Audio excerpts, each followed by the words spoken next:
Hello, good morning or good afternoon mga lalabs, mga vayots. Pag-uusapan natin yung issue ng kaguluhan kahapon sa pagpalit ng leadership sa Senado at ang plano sanang yung pag-tridor ni Tuta Soto sa kanyang kapwa senador na si Senator Bato de la Rosa, na kung saan ay ayun, inilaglag siya ng NBI director na si Melvin Matibag.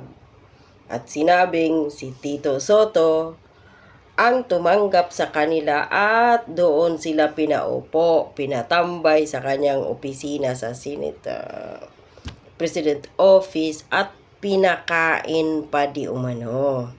So, madiin yan ngayong dinidinay ni Soto. Nakikita naman natin, alam naman natin kung ano yung rason kahapon kung bakit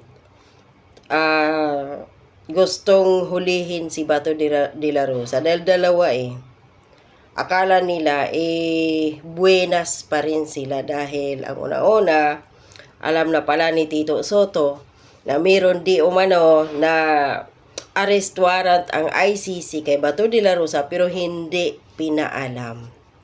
At alam din ni Tito Soto na darating si Senator Bato de la Rosa para boboto ng yes.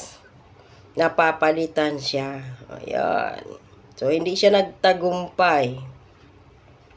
Ngayon, kahapon din sa Senado, sa Kongreso, ay nagsipalakpakan ng mahigit 225 katao na mga tungresistang mga bayarang putang inakasali ito si Richard Gomez na bumoto na ma-impeach si VP Sara. Pero moment na sana yon ng mga bayarang malitagang na mga tongresista. Agaw iksina ngayon itong NBI at si Senator Bato de la Rosa. So, hindi na napag-usapan at walang interes ang karamihan ng mga Pilipino sa impeachment ni VP Sara kahapon. So, nakatutok ang lahat doon sa Senado. Ayan. So ngayon mga lalabs, mga fights, after sa lahat ng mga nangyayari, balik tayo dito sa maraming mga tongresista na dati ay sila ay tawag dito puring-puri kay Tatay Digong, lalo sa war on drugs. Isa dito si Richard Gomez at ang kanyang asawang si Lucy Torres Gomez. Dahil sinabi ni Lucy Torres dahil sa war on drugs, ang kanilang lugar dyan sa Ormoc ay naging tahimik. So ngayon, si Richard Gomez bumoto in favor na ma-impeach si VP Sara. At marami din doon sa amin din, yung congressman doon, bumoto din para ma-impeach si VP Sara. Mga mukhang pira ang mga animal. At least ngayon, dahil hindi na yan, impeachment ni VP Sara sa Senado, wala na yan mga lalabs, mga vayots. Dahil ang majority ngayon sa Senado ay pabor, tao ni VP Sara. Lahat ang andun na. Wala na yung, yung minority na ngayon, yung aso ni Bongbong Marcos, wala na silang bilang. So, binigyan lang ng mga tongresistang ito, kasali to, kung magiging kongresista pa to, or kahit man siguro yun, si VP Sara, na sila, pagdating ng 2028, kapag magiging presidente si Sara, lahat sila mananagot according to VP Sara. At ang kikilos dyan, ang kanyang magiging vice-presidente, sinabi na niya yan So, itong kanilang mga MOOE at ang kanilang mga allocables na billions of pesos, mauungkat yan pagdating ng tamang panahon kapag si VP Sara na ang magiging presidente at mananagot kayo, Richard Gomez. Or baka magsilayasan na kayo sa Pilipinas dahil sa mali-malitang pira mula sa taxpayers na mga Pilipinong naghihirap ngayon ang tinatanggap ninyong mga yawa kayo dyan sa Kongreso.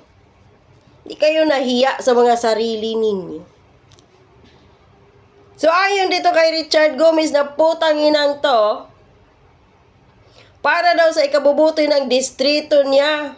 Iniugnay ang boto pabor sa impeachment ni VP Sara sa kapakanan umano ng kanyang distrito. At bakit iniugnay? Ipinaliwanag ni Leyte 4th District Representative Richard Gomez na ang kanyang naging pabor o boto pabor sa impeachment complaint laban kay Vice President Sara Duterte ay nakabatay umano sa kanyang paniniwalang ito ang makabubuti para sa kanyang distrito sa Ormoc City.